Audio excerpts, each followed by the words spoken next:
Hey guys, welcome to the Project Esports podcast for December 10th, 2018. As we've been talking about for a while and all day on Twitter, all three of us are finally back. James has decided to quit his job. Honestly, I am happy to have you back. I'm happy you did switch out of your jobs because now you will be back full time, correct? Full time, yeah. And Dylan, of course. I want to get into a little bit of housekeeping before we kind of get into it. We have quite a bit of topics today. I mean, I think this is probably one of the more kind of spread out ones in terms of different esports. We usually stick to 2 or 3. Today we're talking about 5 or 6. So I want to get into all those. But before that, we do have a lot more content being released alongside of just the normal podcast this week. James, why didn't you tell about the interview that you did, what, 2 weeks ago now? And it's going to be coming out on Wednesday. I think it was 2 weeks ago, yeah. So I was able to sit down with Mitchell Moody Franklin, who was the number 4 draft pick of the NBA 2K League. He played for the Kingsguard, their inaugural season, and now he's playing for the Lakers. So yeah, no, had about like, you know, a good 45-minute chat with him. Great dude. It's gonna, like, I mean, I was really happy with the interview. It was a good time. Like, it was a nice casual conversation. I liked it. Yeah, and that will be released on Wednesday afternoon around the same time as the interview from last week. Still working on scheduling that. I will push that far in advance so you guys will know the minute it goes live. And on top of that, we are having our second episode of the Project Rankings for the Overwatch League brands being released on Thursday afternoon as well. That will be going live about 3 p.m. Central Time, so whatever that is going East Coast to West Coast, 3 p.m. Central for that time zone. But with that, I think we want to jump in to something that I'm sure Dylan's very excited about because he's officially announcing his path to pro with Magic Esports. Yeah. I'm just going to be a professional Magic player now, playing MTG Arena. So you've heard me talk about this a bunch over the podcast, and obviously with the guys have been talking about it. But so Magic released MTG Arena, which is their online version of Magic, which for the most part is just all standard. For anyone who knows Magic, it's just the standard format in digital form, and wow, it's actually really incredible. It's amazing. It's a really good version of Magic if you like standard.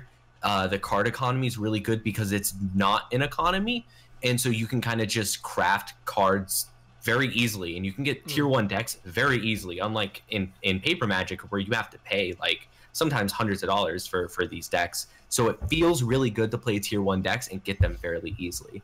So the big announcement that came from Wizards of the Coast, the people who own Magic, is that now they're expanding into Magic Arena Esports. So they're pumping a ton of money into it. A ton. Yeah, and they're also setting up kind of like a new model of Magic. So I'm gonna kind of go off on Magic here a little bit. So everyone might not catch all the lingo I'm gonna go into, but you'll get the gist of it. So they used to have this thing called Magic GPs. You know, they'd be called GP, whatever the city name was. So for instance, when they came here, it was called GP DC. And so it was one big Magic tournament, like a professional tour that was open to anyone to come in and try out for, and you'll play, and if you win, you get points for the pro tour, and you can get into like the invitational events, or you can just play a bunch of side events. Now those have been doing very iffy. The live events have been doing very iffy, so they started to do a lot of reworks to them, and they renamed them from GPs, which is short for Grand Prix, to Magic Fest. So now if they came here, it'd be Magic Fest DC. A lot of people didn't like that because it sounds kind of weird. That sounds weird. That sounds a little crazy. But personally, I like it because it better reflects what it is, because the majority of people that go to this don't play in the main event.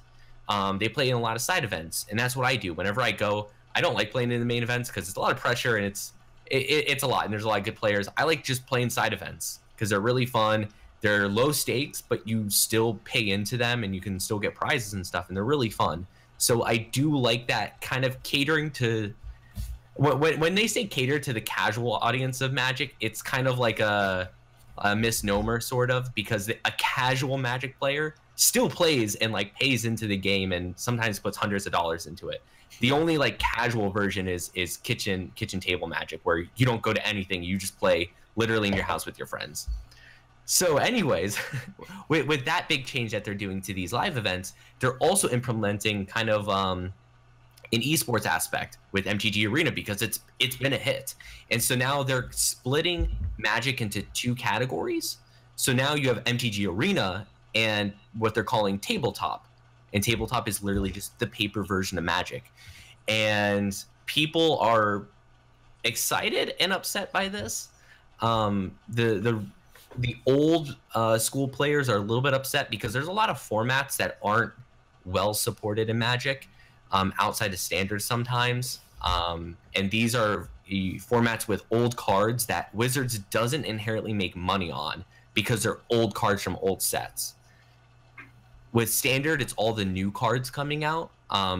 Basically, think Hearthstone, you know, new cards come out and old cards cycle out. So they have to sell new packs and new boxes of cards, and they're making money off of that. But some of the old formats that just encompass old cards and just huge amounts of cards, Wizards of the Coast doesn't make any money off of it because the cards are in the you know, in the environment now. They're out there. People are just selling. It's like used games. It's just people are selling used games to each other, and that money's never going back to the developer. So people are a little bit worried that Magic is moving in this area of where they see they can make a ton of money, and they might be turning down, you know, some of those formats a little bit. But anyways, they're injecting a ton of money, and the first big event is going to actually be at PAX East, and it's going to be like, what was it, like $1 million? Yeah, so there's $10 million going into 2019 in prizes. First one will be in PAX East in, what is it, March? End of March? Yep. For $1 million will be the first prize, which we will be at PAX East. So if anyone has connections or needs someone to cover the event, you know where to go. We have a residential pro player and his cameraman. So yeah, and if anyone has a hookup at Wizards of the Coast and wants to send me an invite, I run a really good mono red deck and I do very well. No, but this is interesting, and I think so. They said they're gonna have a lot of online events, which is cool. Like I want them to implement a tournament, like an in-game tournament, and we were talking about this with Hearthstone a little bit. In-game tournaments as a way to get into a professional scene. Oh my god, it's so amazing and underused. I really wish StarCraft 2 would have done this. Like in-game tournaments, like mechanically controlled by the game itself is an incredible thing because game battles, you know, let's go back to the old days of game battles and how great that site was for setting up tournaments, and now like smash.gg. I think that's the big Smash bracket site, or Challenge. Like all these all these small ways to facilitate tournaments are really cool and all, but if you have in-game ways to set this up and have, you know, me sitting at home by myself, maybe I don't know anyone who plays MTG Arena, being able to just sign up and it just throw me in there and I could just play, oh man, that'd be so great. And I really hope they utilize that to really help launch people into the scene, because it's a little hard sometimes to get into Magic, you know? I'm not gonna lie, it's really hard, it's really daunting. There's a lot of stuff that's really complicated in the game, and this just makes it all so much easier just because the system handles it for you. And not only that, is showing up to an event, sitting down with a bunch of people you don't know, and having people just like throw cards down that you don't even know what is happening. I'm not gonna lie, it's super, super intimidating. And that's probably one of the biggest barriers to entry of Magic. And this could eliminate all those barriers, and it's great. Yeah, no, I was gonna kind of build on that, because if you before when an MTG Arena was becoming announced, I was watching like Magic on Twitch and stuff like that, because they do stream like the tabletop. And if you watch like the flow of play between pro players and stuff like that, it's like seamless, and like there's no stopping, there's no explanation. You have no time to process what's going on. So yeah, like going to sit down in like a live event is just absolutely terrifying, because like I find it falls into the category of like StarCraft, where this game has been around for so long, and like the people who play it have been playing it for years, and they know exactly what to do. So you, as like a newbie, kind of like trying to get into that scene, it's terrifying, right? So with the online tournaments, like I mean, that's like I think that's a great outlet for them. Like I mean, that falls into the same rules as like Battlefy too, right? Where there's like So I think this is I hope they do it too, man.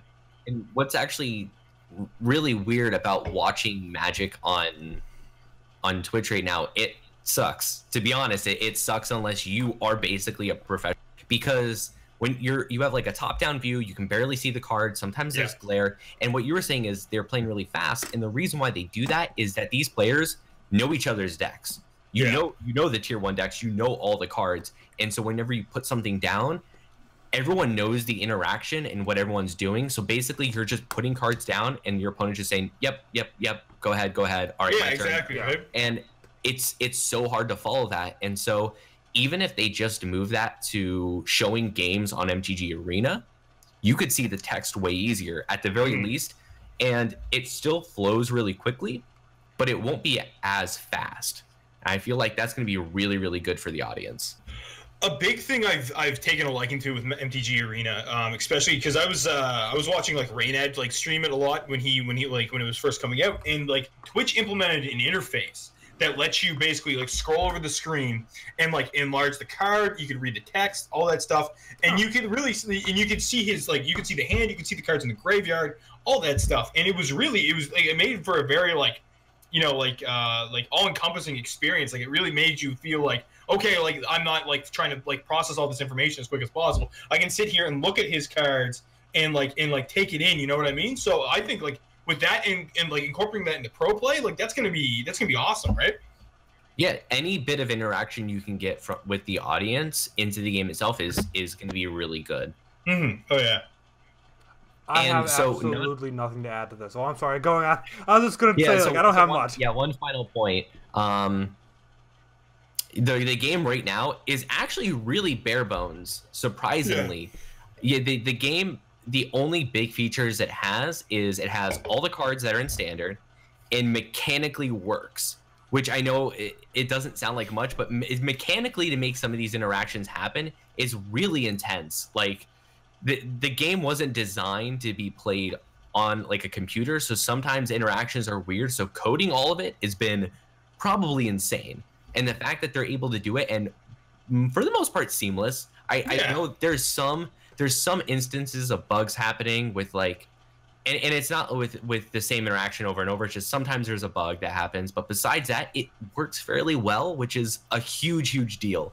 And once they start really rolling out implementations into it, it's going to be nuts. And I really hope they do, because their Wizards of the Coast is like, we're going to put $10 million into it. So hopefully they put money into development of this game. Yeah, and like I mean, I think the big thing too, as far as like the bugs and like the interactions and stuff like that, you always see that with like high combo decks. Like for the base player base who like me, like I just run like a white black like tribal deck, right? Like I just chuck down creatures, right? And like I mean, a lot of the times you're never gonna risk that interaction. So for the casual players, you're never gonna see this potential bugginess. You know what I mean? Like unless like something graphically screws up. But I mean, other than that, like you never risk it, right? So I think, yeah, no, like I haven't found a bone to pick with that interface with that game yet. Have you, Dylan? Because I'm loving it, man. I played so much. There's a few gripes with the interface, and they're mostly quality of life things. Yeah. Sometimes finding the right place to end, to like put a stop at the end of certain phases. Yeah, fair enough. I know priorities are kind of a weird thing that people, especially like higher level Magic people, have issues with. That and letting things resolve. Sometimes when, again, I'm going to go into a little bit of jargon, but whenever you add too much onto the stack and you need to let it resolve, sometimes you're just sitting there pressing the button over and over and over and over. Oh, again. Yeah. And the one thing is, because of the auto priority, if I have something to play, it will wait for me to resolve, to hit like basically go ahead for me to play that thing. Yeah. But if you don't have anything to play, it just goes right on through. The issue with that though is you can like kind of read people. So if you're like, you can see, he has this much mana up, and I'm gonna play a thing. If it waits too long to go to the next phase, you know that they most likely have something in hand that they can play. Exactly. Because the base, the majority of players don't put full priority. Which full priority, it just stops, and you have to hit it every single time, even if you don't have anything to play. So that is the main gripes, but that's something you can change on your end. Exactly, right? Yeah. And speaking of something that needs to work on, putting a stop in it on moving on to the next phase, is this podcast. We have four 5 more big stories we need to touch on today. So I am cutting you two off. You can talk about it more in the pre-show. You can ask either one of these about more questions. But that was a good 15 minutes on Magic, and we are going to probably dedicate the same thing to these next couple of stories, so we need to move on. So I am going to let you start talking again, though, James. But this time we're going to move on to Clash Royale, something that we talked about pretty much the day the league was about to start. And we have not talked about like in the last 3-4 months the league's been going on. But now it's done, and surprisingly done pretty well, right? It did in, like, I think as far as, like, mobile games transitioning into esports, it did super well. In total, it had a 2.3K, like, million hours watched. And, like, I guess the World Finals averaged, like, 541K viewership. Which is ridiculous. It's ridiculous, and of course those numbers are always taken with a grain of salt, as are kind of like all like Twitch viewership and stuff like that, because it can be inflated. But still, like, I mean, that's pretty crazy for a mobile game. I mean, of course, like, you know, we talked about this when it happened, and we never went back to it. Like C9, TSM, like Team Liquid, 100 Thieves, like everybody was a part of this. So it was kind of crazy, and even like the live venue had like 1,000 people there. So I mean, like, to watch a mobile game. So to me, that's crazy enough as it is. That's ridiculous. It was Nova Esports that won. They're I believe a Chinese team. Yep. Yeah, no, man. Like, I think this like Clash is kind of being smart about this, and I don't blame them for doing it. They haven't announced another season yet because they wanted to see how they probably want to, you know, check the books and run the numbers and all that stuff. But yeah, no, like this to me seems like it's going to do it. There was actually a nice little excerpt from one of the pro players who's like 16. He's from Britain, and he like these guys recognize that this mobile game isn't going to last. He's like maybe 4 or 5 years tops. So like these guys know that, and I'm sure the developer knows that as well. So they're not getting like hyper invested, and that's probably why we're not seeing like a mid-season announcement and be like, yeah, we're going into season 2. You know what I mean? So, and they also just like Supercell, the developers of Clash Royale, Clash of Clans, all that kind of stuff, just announced a new game, which pretty much looks like a mobile version of Brawlhalla. Not Brawlhalla. What was that game? Like, it's like a 3v3 like MOBA mix. I can't think of what it's called right now. It's in my Steam library. Awesome Knots. Huh? Awesome Knots? No, it was something you were talking about like early on. Battle Right. Huh? Battle Right? Yeah. Battle Right. It pretty much they released a mobile version of Battle Right on the phone. So like they are still kind of keeping that esports-ish kind of vibe, like competitive, those 1v1 competitive games and stuff kind of like that. So who knows? Maybe we see one more year of this and they move on to the next one. If they keep putting out a game every so often, running 1 or 2 years of the league, I mean, it's not a bad model. They clearly know how to. I mean, this is kind of their first entry into really mobile esports. They did it really well. 500,000 viewership on Twitch, inflated or not, is still really, really good for a mobile game. I mean, I think I didn't hear a single problem. Me and Steve talked about it on our interview last week because Immortals are involved in that too. And he said like he was really kind of surprised with kind of how it was doing, and that was one of their big involvement games right now. Like teams are taking it serious too.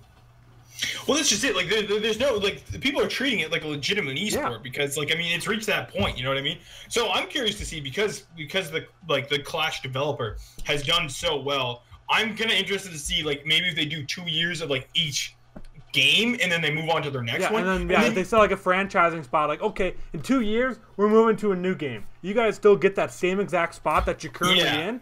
But then you have to have your players switch to the new game or find new players for this game. And you keep kind of keeping that rotating cycle. Or I don't know how they do it, but having a mobile game for more than 2 to 3 years, I don't think is going to be a good plan for a league. I disagree. Really? I think it's fine because so specifically with Clash of Clans, I have kind of a anecdote. So there's actually local tournaments here. That I told you a little bit about some of the tournaments I've been. Yeah, you also have Minecraft tournaments in a movie theater. You guys don't have the most traditional kind of esports scene.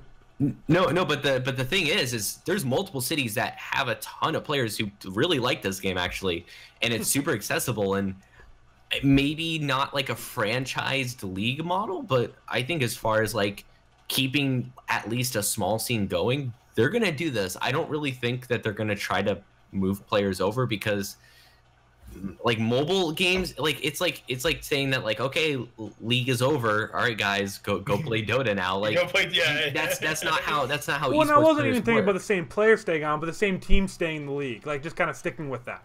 I really don't think so. I think it's probably going to be less structured than that. I think they're going to put the game out there, and if it's a hit, it's a hit, and they'll make an esport out of it. But you can't force an esport. There's no way you feel like Clash Royale was like a hit. Like when it first came out, yeah, it is. Everyone around me was playing it, but I felt like that died pretty quick. No, I don't feel like it has near as legs as Clash of Clans. It died to you, but it didn't die to the players. Like just because we're not in the same sphere as Clash Royale players, because it's really surprising actually with mobile games, and I've gotten a lot of insight from just actually this past Thanksgiving, seeing my family. Everyone plays mobile games now. Yeah, like everybody, regardless of. Yeah, my parents play like weird Chinese RPG mobile games. What? Yeah, no, everyone plays mobile games now, and the Beal family sounds lit, man. And I don't even know how they got into it, but like a lot of people do, and Clash Royale is like #1 like on a lot of like the app lists and stuff like that. So whenever someone's like, oh, I want to play a game, it's right there on the top of the list, and they download it, and the player base has to be huge, and I know a lot of people play it fairly seriously. So I mean, it is a hit, and it's continuing to be a hit. It's just an audience that we don't have any insight to. Yeah, I feel like it's something we're going to talk about more and more, though. Like, I really think so, a year from now, we'll be talking about mobile esports a couple times a month. I mean, I really think this is the first one that's seen, like, okay, it's I mean, we'll see if it's sustainable if they announce a season 2, but there's interest, there's people watching it, the league was well structured, teams reacted to it positively. I think seeing these mobile esports scene, that's why I really wanted to bring this in, is that this is a perfectly done mobile esport, and I think this will not be the last one, especially in the next couple of years. So, did anyone else see that video? It was posted to like Twitch highlights, but there was like a big Chinese mobile esports tournament, and like all the players were sitting down at their little desks, and like this dude with like a briefcase came out and put it down and like unlocked it and just like handed out phones from the briefcase. It was like perfectly. It's like the ultimate like esports of how it's like kind of cheesy because it's like a little over the top and serious, but it was really good. You gotta make sure they're not tampered with, right? Like that's just yeah, it makes sense, but the briefcase just seems overkill.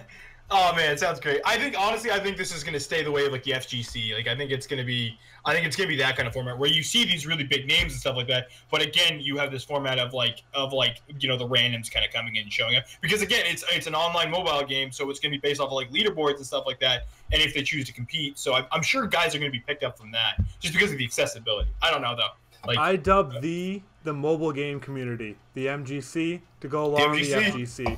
Any FGC listeners probably hate me now for comparing the two, but I am now dubbing the MGC. Excellent. I love it. Anything else on this? I mean, we can kind of talk about it later on too, if something comes up. But it's gonna come back up. I want to talk about another esport that doesn't get enough love, and we always kind of more or less insulted, call it a dead game. Well, CS:GO just went free to play, and they launched a battle royale. James, like, they're back. Yeah. So the one thing that we've us as a trio have like acknowledged is that because none of us pay attention to CS:GO, we don't talk. We don't cover it. We don't cover it nearly as much as we should, right? But CS:GO, of course, is like constantly ongoing. It is this giant in the background that we don't seem to fully acknowledge. Definitely trying to change that in the future, but like I mean, this was something so crazy that we couldn't even it was made like regardless of the sphere we were in, we were like made aware of it because CS:GO is now doing battle royale. They went into it. They got in there. You say screw it. We're getting with the times. So there was a couple things that kind of like there was a couple things that were like a ripple effect because of this. So just a bit of a background about the BR itself. It's 18 players. There's a new map called Black Site. Oh, it's only 18 players? It's only 18 players, yeah. Huh. Yeah. It's called Danger Zone, which everybody was like, why isn't Kenny logging? Kenny logging, yeah. Yeah. There's like not only because of the BR format, there's also like side missions like blasting safes, hostages, and like rescue zones. So there's a bunch of little stuff. I don't know how that's going to contribute and stuff like that. But the other thing from the BR side thing, it went to free to play too, which that got a really negative backlash actually for the community in comparison to the BR. So after they switched to free to play, there was approximately 18,000 negative reviews left on the Steam page for CS:GO. It flooded, and nobody was pissed off about BR. And if they were like a vocal minority. But everybody was pissed off about this. It's like, and it's not like they don't compensate people who own the game. You get a loyalty badge. You get Prime status. I'm not entirely sure what that caters to or what that entails. Sorry. You get a weapon skin and you get a danger zone case, which I'm assuming plays into BR. So I'm sure some players and such. Yeah, exactly, right, exactly. So I'm sure it's like alpha packs for like Rainbow Six and stuff like that. But yeah, so it's not like they're not compensating their player base. But that was the negative backlash they got, which is kind of crazy to me. I don't know. I think there's this like stigma of like once a game goes free to play, it's like you're going like this is a dead game now. This is we're losing now, boys. But the player base spiked. That was the crazy part. The player base spiked to like 750K, which is the craziest because it hasn't been that high. It peaked at like 850 back in April 2016, and it sat around like the 500K mark. So that's pretty crazy, but it shot right back up. I don't know. I think this is a bunch of the old guard real pissed off that their game's changing, and I think that's kind of why we're seeing it. So yeah. I disagree. Actually, I know why some people are upset. Specifically, I know this from back. Oh wow, it had to be like 4 years ago now. There was a huge sale on CS:GO. It went down to next to nothing, and the big talk during then was, oh, make sure you pick up a couple copies, so you can get your Smurf accounts all set. Right. I was like, what? And people were like, yeah, like you can't make Smurf accounts in CS:GO because it's kind of an expensive game, so you can't really do that, and so therefore, it was like a weird barrier to entry. For people trying to Smurf, people trying to, I know Steam like IP bans you, but like still, if you're able to kind of like finagle a new IP, yeah, it's a way to kind of keep those people down because like I don't know, like it was like $15. Was the game like $15 or something? It's not too much, but I think that was like the big thing, and now it being free. You can kind of just get Smurf accounts, and then you can kind of just, if you get banned and you're able to get onto a different IP, you can just download the game again, and it doesn't. Yeah. Doesn't. What I've heard a lot of people being upset about is like, yes, a lot of people have like put money into it, and like they're upset about that kind of thing too. But some of the complaints are, well, yeah, all these Smurf accounts and hackers. Hacking is a decent problem on any PC mobile game. I mean, a multiplayer game. CS:GO is included in that list very much. Like you said, it is super easy to spoof an IP address. It's super easy to get around that, and it is going to make hacking so much easier because they used to have to buy the game every single time or find a way around that. Now they just keep making it with the new IP address every single time, and then that doesn't really solve the problem. So that means Valve needs to put more effort into dealing with hackers, and we've seen how hands-on Valve can be sometimes with their games. Oh, so yeah. A lot of people, that's kind of where a lot of those complaints are coming about, and I think part of it was an organized downvote. I mean, people were saying we need to downvote that, and part of it was because of that. Part of it was because people were pissed off about the money, but these are people that spend thousands of dollars on skins, so I don't see where that kind of adds up with kind of the $20 to buy the game. But there is real complaints with this going free to play, so I do see that. But I'm happy to see. I mean, it's back at the top of the Steam charts. I mean, something that's been around for so long, and I think a big influx of new players because it's free to play and a battle royale. They're like, oh, I'll try the battle royale and I'll go try CS:GO. It's going to introduce new players. It's going to get popularity back up to it. I mean, it's one of the few games that more people watch it than play it. Like, and if you get people playing it more, that number may even out, or the numbers just might go up for everything.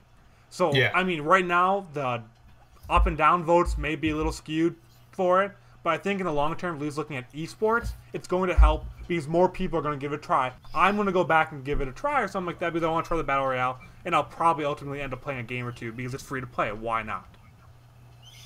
So the question now is, most of the big esports now are free, except for one. There's only one that I know that's not free, and it's Overwatch. Yeah. So the question is, when's the boy gonna go free? I don't think it ever will. I hope it doesn't. Call of Duty, true. Yeah. Halo, Gears of War, any shooter are not free to play. I said big esports. Except for Call of Duty. Call of Duty's not big yet, man. Like, I mean, Call of Duty is getting back up there, but I mean, we repeatedly trashed Call of Duty esports because it was like the B tier shooter as far as esports, right? Like, so there, I'm with Dylan. Like, I wouldn't call them like a top tier esports yet. I think they're getting there? Absolutely. I think they really are, especially after talking to like Will a little while ago. Like, I think it's definitely going to be back on the up and up. But yeah, no. Two things before we move on though, because I know we're kind of starting to crunch ourselves for time. With CS:GO, you got to remember downvotes approximately 18,000, player base 750,000, vocal minority. Two, another small wave that the CS:GO community made. Astralis, the like basically one of the esports like tycoons, like the legends kind of thing. They've been around forever. I think it's three of their players have actually broken like the top 50 earners in esports, which is crazy because it's all Dota players. And then you have these three or five CS:GO guys who just finally like peaked that. Astralis is now like the top earning CS:GO team as well. So like, golf clap for them, right? So good to see, that it's still viable and these people still make money off it. Oh, but yeah.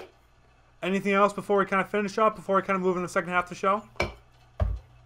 If not, first off, I want to thank you very much, Nick. I know rather than listing off all the numbers, NLESEC, I know you're Nick. You just interact with us on Twitter and all that kind of stuff. Thank you so much for the Twitch Prime. And that does transition in very well to my little mid-show ad roll of if you have Amazon Prime, that means you have Twitch Prime, which means each and every month you get one free subscription for any Twitch channel of your choice, and you don't have to pay for it. That $5, you get to take it away from Amazon and give it to any small creator of your choice. Of course, we do love if you give it to us, but support any supporter you can because it doesn't transition over. So if you don't use it this month, it just goes away. So if you can, please push that little button above Dylan's head right now. Subscribe to the channel. It helps us. It helps the Game Haus.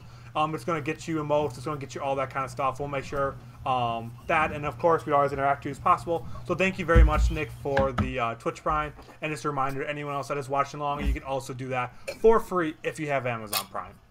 Thanks, dude. Appreciate it. But with that, let's transition into Overwatch. We have to talk about it every single week because are we really this podcast if we don't talk about Overwatch each and every week? But this time, it's not a new team announcement. It's nothing kind of like that. We are finally talking more and more about the Overwatch League Season 2. They had the Watchpoint preseason episode, the preseason episode, which looked at some of the schedule for the first games, kind of reminding of the format changes for next season, which is pretty much shortening the season, bigger stuff, playoffs. Let me see if I can actually get the... good one. So there's going to be 4 stages, 28 games regular season. And then there's the big thing that I really want to talk about is that there's going to be road games this season. We've known 2020 has been like the big localized, regionalized teams. Everyone's going to be geolocated, and we're going to figure it out from there. It's been what the rumor has been for a while. And I think this is them kind of taking that test route up there. There hasn't been much information on it, but we're assuming there's going to be a couple of more or less 1 week where a handful of teams go there and play or something along the line. We'll announce more of that down the road. But we have that, and then we've also been giving the opening day schedules, which is going to be a championship rematch, which is going to be London Spitfire versus the Fusion, Uprising Excelsiors, Gladiators Dynasty, and then Spark and Shanghai are all going to be on the first day, which is going to be February 14th. So for all of you people going on Valentine's Day, make sure you're back by, 4 p.m. Pacific time so that you can watch the games and get back into Overwatch Season 2. But between talking about the stages, between talking about the road games, the first couple of games, what do you guys think about the Watchpoint? And does it get you more hyped? Does road games worry you? A lot to talk about here. Where do you guys want to start? Go ahead, Dylan. I have a place to start it at. And we're gonna put on our tinfoil hats. I have a conspiracy already. So I know where the road games are gonna be. Why would you have road games also on the West Coast? Doesn't make sense. Scratch it off the list. Where is a location of where you would have esports tournaments? Maybe in New York. New York, Boston. No. Maybe you would have it in New York because, you know, the Barclays Center is where they had the finals. But you know what? Can they get that very often? I don't know. Maybe the location will be a new place built specifically for events, specifically for esports. Maybe that place is going to be DC. Because I know that there's recently a place that got built, a new arena to house different sporting events, different events in DC, and they also denoted that it will be for esports as well. So I think there's a good chance it could be in DC, especially since we have a DC team now. I think we're going to China. We have four teams. We have 4 teams from over there. China's been flexing their influence pretty hard as far as esports, and I think we're going overseas, boys. I think we're going overseas for away games. You have 4 like titans of like investors coming from China. I would not be surprised if we're going over there. Not at all. How it's going to happen is here we go. There's going to be a Europe week, there's going to be an East Coast week, and there's going to be a China week. I think there's going to be 3 weeks of away games where all teams are going to fly out to China 1 week, play a bunch of games there, maybe in a city or 2, and do like there's 4 days a week. There's 4 days of Overwatch a week. All 4 days are going to be in China 1 week. All 4 games are going to be in more than likely Paris or UK 1 week, or maybe split it. And then all 4 days are going to be on the East Coast, which I'm going to guess is going to be between New York and Washington, D.C. D.C. does make sense. I think the new fan base there, the esports community is good there, but New York has a lot more people, has just as many people, and the NYXL has a really loyal and big fan base, and there are more places in the Barclays Center to play those games. So that would be my guess, is that they're just going to do like a week themes. I don't think there's going to be a ton. There's not just going to be one team flying, like 2 teams flying out to one city doing the 1 match there. It's going to be the full day. And if you're going to do a full day, you might as well make it the full weekend while teams are already out there. Would be my guess. And the specific locations are going to be there, but it'd make sense to have it one in each of the geo-located areas that is in the West Coast where the games are already played right now. Would be my guess and my hope. So I'm glad we can agree that the away games will happen in DC. We can hope the away games happen in DC, so that you can show up in your full judge outfit. Otherwise, this whole season is. If I can't see Dylan dressed up as the Washington judge, I got nothing. I'm gonna eat a shoe. That's I'll do that. Yeah, I mean, I guess there's not. I mean, we knew road games were coming eventually. I mean, I think this is a good way to test it, doing a couple of road games versus the geolocation, see how that goes. I mean, I wasn't surprised. I was kind of surprised that it was coming, but I was hoping something like that would happen this season. I mean, do we have much to add on before outside of speculation? I mean, I don't think this will show to be bad. I think it'll work. I think it'll be awesome. I think this is something that fans want. I mean, do we have anything else to really add to this besides finally? It's the next transitional step. Like, I mean, that's just it. Before, yeah, exactly. Like, there's no poor decision. Like, they're like, I think if they jump to geolocation, that's when we could be like, okay, hold the, pump the brakes, boys. But I mean, we're not there yet. We're not there, and they're doing this in a slow growth to make sure that they don't shoot themselves in the foot and burn themselves out. So I think which gives me more faith in Blizzard. I know you guys are sometimes a little upset with Blizzard, but at least goes to show that they're kind of being smart with how they're growing the Overwatch League. I mean, who knows, an 8 team seems like a lot, but taking that first baby step into a road games and maybe road weeks, and then before jumping in that geolocation, and things could change. They could take another year before kind of doing that based on how the reception is this year. I think taking that training step would be the best thing than just jumping it in, having it fail, and that being the death of the league. Because they committed to this, and now the money just isn't going to be there, or something like that. And that's just it, yeah. Because wasn't it in the rumor mill that the Overwatch League ended in a deficit this year or something like that? But I feel like this is that's the same thing with anything where you just you got to put money into this to see the numbers on the other end, right? So I don't. And for the record, Andrew, me and Dylan both love our Blizzard overlords. We just have a bit of a love-hate relationship with them sometimes. Yeah. Yeah. Just pointing out. But I think we don't have too much to add on to this until... Oh, Dylan does. Sorry. I thought we were almost done with Overwatch. I was going to say I still have one more. One more Overwatch, one more topic. Yeah, one more Overwatch. Go on Overwatch, you're good. Okay, I have breaking news. So any reporter out there can quote me as a source for this. Quote me as a source, as in I got the source from somewhere else. But I was on Instagram right here, and Philadelphia Fusion just put up their champion hoodie. You know, the brand champion. It looks fire, to be honest. It looks like a really good hoodie. That's really awesome. But here's the scoop, everyone. The very last Fusion design merch drop ever. That's a weird thing to post in the comments. Eric BP 2020, does this mean that there's no more merch ever? Philadelphia Fusion replies, there will still be merch through the league, but no more through our store. Now, if we take the timetable of that big new deal, the merch deal that just went through, can we conclude that that merch deal did in fact make it so that the teams can no longer put out their own merch? I think that's the case, and we actually saw. I think we can piece that together fairly well, because if we look to Overwatch DC, right, Washington Justice kind of just dropped their announcement, and we found out actually last week through our guest that was because of the merch. The merch deal that came through had Washington Justice in the promo art for it, the press release, and that's why they kind of released all of a sudden. So you would think that's kind of weird, because wouldn't they have known about that deal, known about the all the marketing for it, and just made a release event way before that instead of last minute? Unless all this kind of came around to the teams all of a sudden, which would make sense while everyone's kind of putting out merch, and then all of a sudden, when the deal goes through, Overwatch League is like, oh, by the way, guys, no more merch. Yeah. That's not good, man. I don't know. I don't like.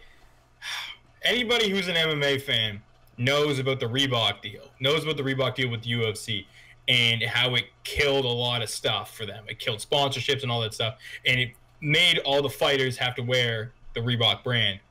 If this carries over into Overwatch, and every Overwatch team has to sport the Champion brand, which, I mean, don't get me wrong, Champion's not a bad brand. It's not a bad brand, but to be able to have that flexibility and to do what you want, that is not good. I don't like that. I don't like that at all. And I'm just saying, we do have Kate, who is an Overwatch writer, in our chat right now. You've been on the show before. Feel free to quote Dylan in this breaking news article when it goes on the Game House later tonight. We will happily take your credit and retweet that if you want. I will send you pictures of the rest of my room. I have things pinned up on boards. We have the strings attached. We were talking about it before. He's the Always Sunny meme. He's the meme. Has converted to full meme. He went from a meme boy, and now he's just all in. But with that, we have one more topic to talk about, and it's actually going to be card games again. And something we briefly mentioned last week, and Dylan was like, oh, it's going to do great. Well, actually, Artifact is failing. It has lost half of its user base in the last week. I'll hand it off to you to talk a little bit more about it, because you're kind of our card game guy, Dylan, but it ain't looking pretty. No. So we were talking about this a little bit before, but Artifact recently came out, and it was Valve's take on card games. And it's not doing so great. They lost half of their active players, which they didn't have a ton of players to start out with. Which, like 60,000 was the top, wasn't it? Yeah, it's bad. It's really bad, because the model that they're going for, and maybe the reason why it kind of cut down that load, it's because it's a pay-for-everything model. It's kind of the quote from the article that we read, which basically means you have to pay for the game, you have to pay for the cards, and then you have to pay for event tickets to play. Yikes, that's so much paying. Yeah. For an already paid-for game. Yeah, it's a lot, and it's weird, because we were talking about Magic before, and like paper Magic is a big investment of money.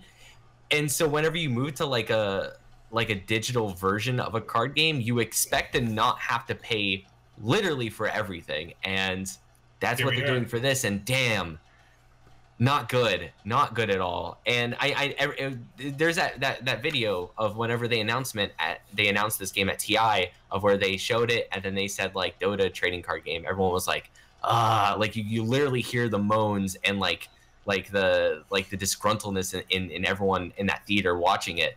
And you know, whenever they started teasing the game, we thought, oh, maybe this won't be so bad. And they showed the gameplay, and it's kind of interesting. It's kind of an interesting take on a card game. But man, they messed it up. They messed it up bad. Why do you release a game like this and just go, all right, everyone pay for everything? Not only that, there's a card economy too. So if you want to play the good stuff, all the good cards cost a ton of money, and they're all digital cards. Ugh. It feels bad. Yeah. And see, like, as anybody who like likes card games and like just can't afford them and stuff like that, like, if they listen to this podcast, they're gonna be like, why would I ever touch Valves? Why would I ever touch Artifact? You know what I mean? They just went on a tangent about MTG and how accessible and how easy it is to get into that game. Because Dylan, I don't know about you, but MTG, I spent maybe $15 because I wanted to buy some packs to get the ball rolling, but that's all I've spent. You get like daily packs. You get like there's like so much accessibility, and Artifact did none of that. In fact, like I've seen nothing but like reviews about how overly complicated the game is, like excessively complicated. And if you have a game that's insanely complicated and it also is super expensive, that is just going to be a bad product. Like that's just how it goes. Hey, Toast. Fun. Yeah, it's.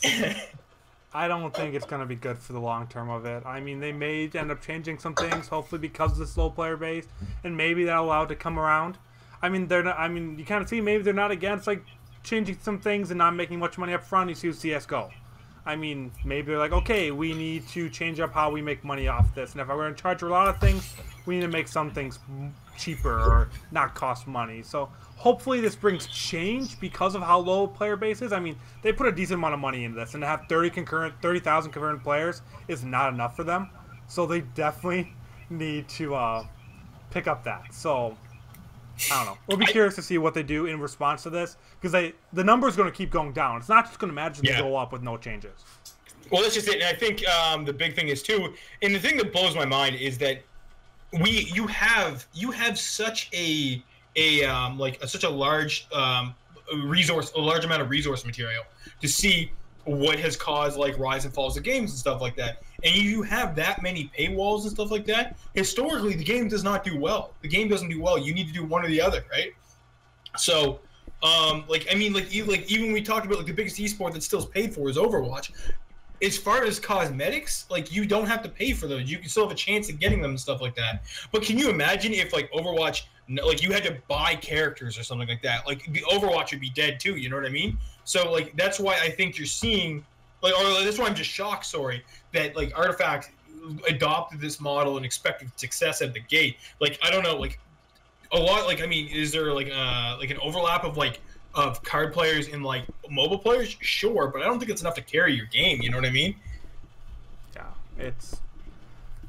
I don't got much, Dylan. Do you have anything else to kind of add on this? Otherwise, things need to change, or it's just gonna die. Yeah, it's a real shame. I don't know how they can kind of save this, but it's a shame. The game was made by Richard Garfield, the guy who literally made Magic, and so the fact that it's overly complicated doesn't surprise me. But I think it's a good thing, you know. I think there's a place for those really weird, complicated strategy card games out there. But man, it just feels bad whenever they do this. I really wanted this game to be good, and it sucks that it's not. Yeah. But with that is kind of like the wrap up of all of our big topics for today. So we can't talk about anything else you missed or anything kind of like that. But something I want to start doing is that there's a lot of news that goes on each and every week that we choose not to talk about because we don't feel like we're knowledgeable on it. It's not big enough for us to really spend a lot of time on. So I'm going to start calling this kind of our honorable mentions. We might bring up and come up with a different name for it. But a couple other big things kind of happened that will have an impact on the esports scene at one point or another. Mortal Kombat 11 was released was revealed at the Game Awards with a release date for 2019. So that's big for the FGC. Mortal Kombat 10 was pretty well received. 21 Savage also did the trailer, which was like lit. Which was very kind of torn if people liked it or not. I'm like, I'm good with this. It kind of was good pace. Yeah. FlyQuest head coach resigns after calling depression and anxiety, quote, made up shit. Made up bullshit. Yeah. I'm sorry. You can read more on that. I mean, we decided not to talk about that because we all kind of knew is like that's obviously not true. it's probably good, and that kind of attitude doesn't need to be in the esports industry where mental health is such a big issue. So we would have just said that and kind of moved on. So I just wanted to kind of mention that. You can look more into that. That was FlyQuest head coach. And then St. Sonic Vicious is the coach's name. Sonic Fox wins Best Esports Player of the Year award, which was controversial in itself. We try not to talk about too much about that, but also Overwatch won Best Esports Game of the Year. Some people weren't too ecstatic about that because of all the records League broke and all that kind of stuff. Maybe that's a debate we could have one day down the road between which one deserves it. But that is what it was voted on between the panel and the crowd. Just wanted to shout out both of those because both of them have done amazing things for this year, regardless of what your opinions are.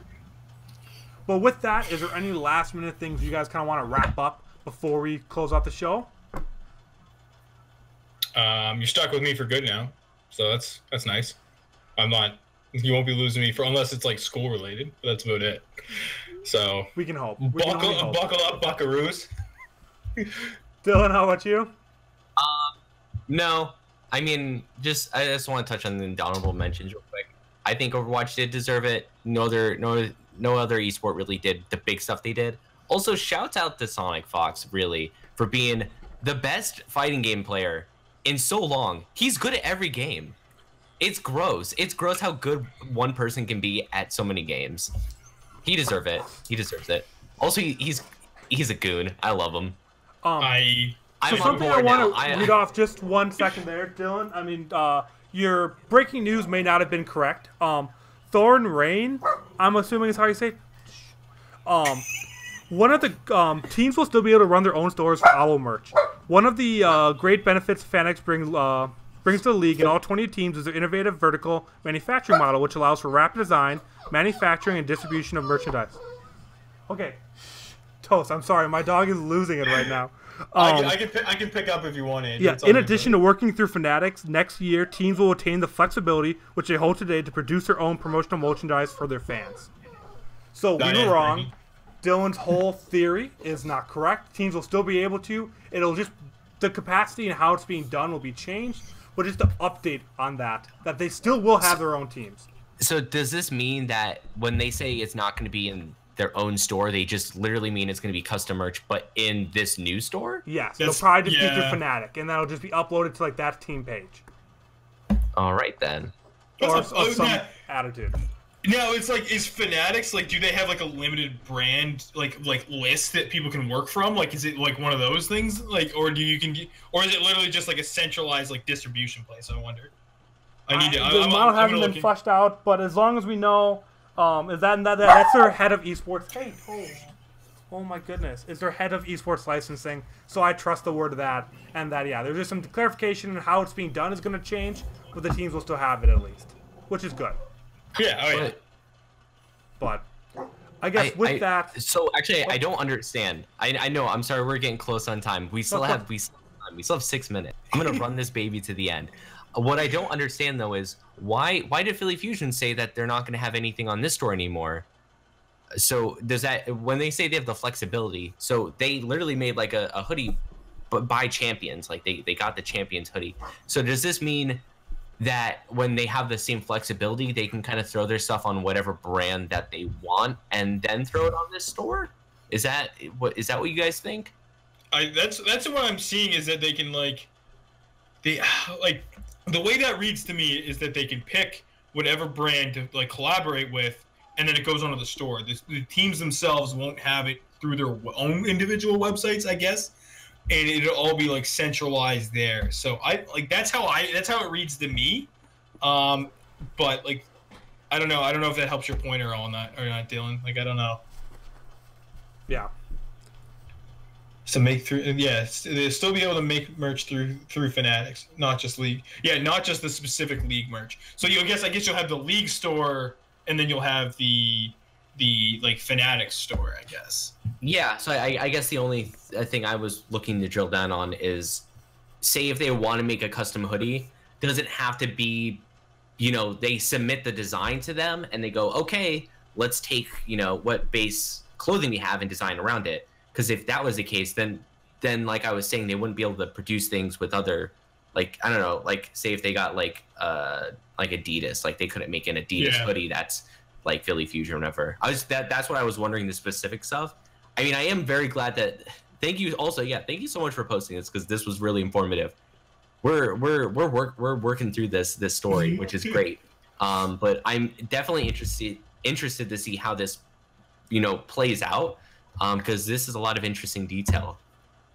Yeah, no, it's a lot of like unintentional it's a lot of creative control too, and to see how much the teams have, because how that reads to me is just you get the collaboration. You don't have to there's no pre-approval and stuff like that. It just gets posted in this one store, and I can imagine we're gonna see like an array of designs and brands and stuff like that. That's how it pitches to me. They're just like the centralized place of distributing it, I guess. That's how I see it. I don't know. Hopefully it looks like that, because custom merch is good. It's a good thing. It is a good thing, absolutely. No, I agree. But with that, we can talk more about that on the post show if you guys really want to keep staying on that topic. But we're at about time. I don't think we need to add really much more to that right now, and we can talk more about it there. But with that, I want to thank you guys all for tuning in to the Project Esports podcast for December 10th, 2018. Especially you guys that interact with us in Twitch chat or anything kind of like that, or for listeners, YouTube comments. Thank you all, no matter how or where you listen, for interacting with us. See, dude, it's the first week back. Come on, man. That being said, though, guys, whatever love you share, you give with us, you share, you like, you comment, all the good stuff. We appreciate it a shit ton. I love it. I'm using my one swear word there. It's like a PG-13 movie. And you can find us every single Monday, 6:30 Eastern Standard Time, right here on twitch.tv/The Game Haus. And then you can also find us the following day on every single podcast platform out there. I'm talking Spotify, iTunes, Stitcher, Google Play, all of them. Just search Project Esports Podcast. We're on them. An entire backlog of esports news, interviews, all that's up there too. So download those. Leave a review on iTunes, because that helps us out a lot. So please do that. Thank you. And with that, just a reminder that we do have an interview with Mitchell Moody coming out on Wednesday. And then also we have our Project Esports ranking series for the Overwatch League brands coming out on Thursday as well. So do keep an eye on our Twitter at the Esports Pod for both of those, so you can get the exact times. Those will be on YouTube, and the interview will be going up on the podcast platform as well. But with that, I'm Andrew. I'm Dylan. And I'm James. And thank you for watching Project Esports Podcast. We will catch you guys next Monday at 6:30 p.m. Eastern Standard Time at twitch.tv/The Game Haus.